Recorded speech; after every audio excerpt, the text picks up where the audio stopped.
વિભાગ Mahuva, Jatayu nature club અને free pose rescue team દ્વારા આંતરરાષ્ટ્રીય ગીધ જાગૃતતા દિવસની ભવ્ય ઉજવણી કરવામાં આવી હતી અને જે અંતર્ગત વિવિધ કાર્યક્રમોના આયોજન પણ કરવામાં આવ્યા હતા. તો મહુવાની શ્રી મંગલ મૂર્તિ શાળા ખાતે ચિત્ર સ્પર્ધાનું સુંદર આયોજન કરવામાં આવ્યું હતું. આંતરરાષ્ટ્રીય ગીધ જાગૃતતા દિવસ અંતર્ગત મહુવા વન વિભાગ તથા જટાયુ નેચર ક્લબ અને ફ્રી પોઝ રેસ્ક્યુ ટીમ દ્વારા ગીધ સંરક્ષણ માટે ભવ્ય ઉજવણી કરવામાં આવી હતી, જેમાં ગીધ બચાવોના ઉદ્દેશ સાથે ચિત્ર સ્પર્ધાનું સુંદર આયોજન કરવામાં આવ્યું હતું. તેમજ મહુવા શહેરની શ્રી મંગલ મૂર્તિ શાળામાં ગીધ સંરક્ષણ માટેનો ભવ્ય કાર્યક્રમ યોજવામાં આવ્યો હતો, જેમાં શાળાના શિક્ષકો અને વિદ્યાર્થીઓને ગીધ માટેની પૂરતી માહિતી, તેમની સંખ્યા, તેમના પ્રકાર અને રહેણાંક વિશે માહિતગાર કરવામાં આવ્યા હતા. આ પ્રસંગે વિશિષ્ટમાં ગીધ માટે પ્રતિબંધિત દવાઓ નિમેસુલાઇટ, કેટ્રોપ્રોફાઇલ, ઇસ્ક્લોફિનિક અને ડાયક્લોફિનિક દવાનો ઉપયોગ પ્રાણીઓમાં ન કરવા અનુરોધ કરવામાં આવ્યો હતો.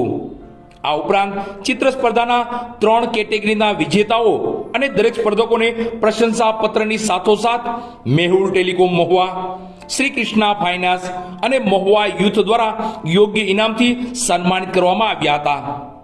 આ સમગ્ર પ્રોગ્રામમાં મહુવા વન વિભાગના ફોરેસ્ટર SS મેઘનાતી તેમજ બીટ ગાર્ડ BG મકવાણા અને MB ધાંધલાની ઉપસ્થિતિમાં યોજાયો હતો. આ ઉપરાંત જટાયુ નેચર ક્લબ અને ફ્રી પોઝની ટીમના નીતિશભાઈ બામણિયા, જયદીપ ભેડા, વિજેન્દ્ર જાડેજા, ભગીરથ પરમાર, હિતેશ ગોહિલ, કિશન જાની, સૌરવ ચૌહાણ, ગોપાલ જોડિયા તેમજ અન્ય સભ્યોની મહેનતથી આ કાર્યક્રમ સફળતાપૂર્વક ઉજવવામાં આવ્યો હતો. ડોક્ટર હોય એ પ્રાણીઓને કોઈ પણ જાતનો રોગ થયો હોય એ રોગ પ્રતિકારક દવાઓ આપણે પ્રાણીઓને આપતા હોઈએ છીએ. એ રોગ પ્રતિકારક દવાઓમાં 2000 જયદીપભાઈ વાત કરી 2002માં. બીજું છે ગીધનું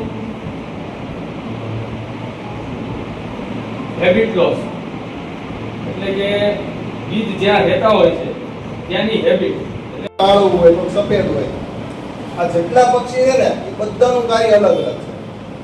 કોઈ છે ને આ સૃષ્ટિમાં કુદરતે જે રચના કરી એમાં કોઈ છે ને આમ રોલ વગરનું નહીં. રોલ એટલે પોતાના પાત્ર જે અભિનય